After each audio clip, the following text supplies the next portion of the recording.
मुलजिमों को अरेस्ट किया है आकाश कासा और नितेश सिंटी। एनडीआर की टीम है, इंस्पेक्टर रामपाल, एसीपी उमेश भरतवाल और डीसीपी अमित गोयल के सुपरविजन में। आपको ध्यान होगा 3 दिसंबर को पंजाबी बाग में गोलियां चली थी। एक बहुत बड़ा व्यापारी है लेकर के, जिनका पंजाब में बहुत बड़ा काम है शराब का, और पहले शिरोमणि अकाली दल के एमएलए भी रहे हुए हैं। तो उनके घर पे करीब 5-6 गोलियां चली थी गेट के ऊपर, उनको डराने के लिए। तो केस बिल्कुल ही क्लूलेस था, क्योंकि लड़के ये जो अब आप देख रहे हो हरियाणा के लड़के हैं, वहाँ के आसपास का कोई लड़का भी नहीं था। उस टीम ने काफ़ी मेहनत से दोनों तरह से काम किया, टेक्निकल एनालिसिस भी किया और मैनुअल इनपुट्स भी लाए। इसमें बेसिक जो पहले से आपको बताया गया है, कॉर्पोरेट स्टाइल में ये लोग गैंगस्टर्स काम कर रहे हैं। नए नए लड़कों को ये ढूंढते हैं, हरियाणा के लड़के हैं, राजस्थान के लड़के हैं, और उनको प्रॉमिस कर देते हैं कि तुमको गैंग में शामिल कर लेंगे और तुम्हारे को अच्छा हो जाएगा। अभी इनको कुछ भी पेमेंट नहीं हुआ था इन दोनों लड़कों को, जो आकाश है भटगांव सोनीपत का और नितेश सिंटी है घीकरा चरखी दादरी हरियाणा का। आकाश की उम्र 23 साल है, इस नितेश सिंटी की उम्र 19 साल है। आकाश बीए सेकेंड ईयर से ड्रॉप आउट हो गया 5 साल पहले, उसके बाद 3-4 केस में इन्वॉल्व हो गया, जेल में रहा वहाँ पे सोनीपत में, और फिर इस गैंग से जुड़ गया।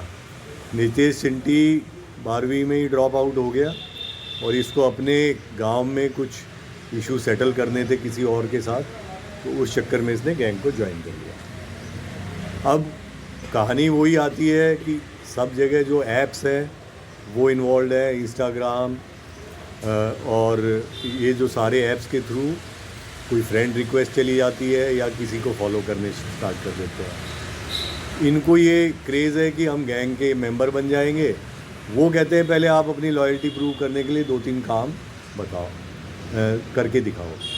अब इस केस में भी इनको नहीं पता कहाँ पे गोली चल रही है, वो आदमी का प्रोफाइल क्या है, उससे कितना इन्होंने एक्सटॉर्शन मांगा हुआ है, कितने पैसे की डिमांड है, इनको कुछ नहीं पता है। They are merely foot soldiers कि तुमको ये एड्रेस दे दिया, ये लोकेशन दे दी, तुमको जाके गोली चलानी है। उससे पहले लॉजिस्टिक्स के लिए भी इनको ये नहीं पता कि मोटरसाइकिल किसने अरेंज की है, दोनों पिस्टल किसने अरेंज की है। इनको वारदात से पहले बोला गया कि भाई आप सोनीपत गोहाना रोड या मूर्थल गोहाना रोड पे चले जाओ, इतने माइलस्टोन के पास ये जगह होगी, पेड़ होगा, पत्थर होगा, ये उसकी फ़ोटोग्राफ है, वहाँ पे पिस्टल होगी, वो उठा के ले आना और इतने राउंड होंगे। इसी प्रकार जिस दिन ये वारदात करने आए 3 दिसंबर को मादीपुर मेट्रो स्टेशन से उतरोगे, वहाँ पे ये वाली मोटरसाइकिल है, इसकी फ़ोटो भेज रहे हैं।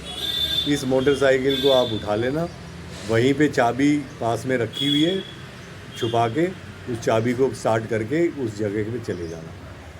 एहतियात के तौर पे इतने लेयर्स ये यूज़ कर रहे हैं कि वहाँ जाने से पहले फिर ऑटो करोगे, ऑटो से फिर बीच में चेंज करोगे, वापसी में भी वारदात के बाद 500 मीटर के बाद ऑटो को छोड़ोगे, फिर दूसरा ऑटो करोगे, फिर तीसरा ऑटो करोगे, फिर बस करोगे, फिर मेट्रो करोगे, ताकि पुलिस भी जो है सीसीटीवी फुटेज खंगालती परेशान हो जाए, लेकिन कोई सुराग ना मिले। इसीलिए मैं कहूँगा कि बहुत ही काबिल तारीफ़ ये है जो टीम ने जो काम किया है, कि बिल्कुल क्लूलेस था। इनिशियली हमें वेस्ट डिस्ट्रिक्ट की टीम के साथ मिलके काम किया था, सीसीटीवी फुटेज वगैरह उनके साथ देखे थे। उसके लिए डीसीपी चित्र और डीसीपी अमित ने काफ़ी कोऑर्डिनेशन से काम किया था, लेकिन फिर वो आगे जाके डेड एंड आ जाते हैं कि क्योंकि ये इतनी बार बदलते हैं अपने मीन्स ऑफ ट्रांसपोर्ट को कि आगे जाने में मुश्किल हो जाती है। तो जैसा मैं बता रहा था कि ये दोनों तो है फुट सोल्जर। अब हम आगे लेयर्स पे काम कर रहे हैं। आगे जो इंटरनेशनल लिंक्स हैं वो गोल्डी बरार, लॉरेंस बिश्नोई, और उनके जो मीडियम लेवल के लिंक्स हैं वो दिल्ली में जो गोगी वाले गैंग है और बॉक्सर वाला गैंग है, वो लोग हैं। अब इनके पास, दोनों के पास एक ही आदमी फ़ोन कर रहा है, अलग अलग इंस्टा आईडी, अलग अलग अपने नाम से।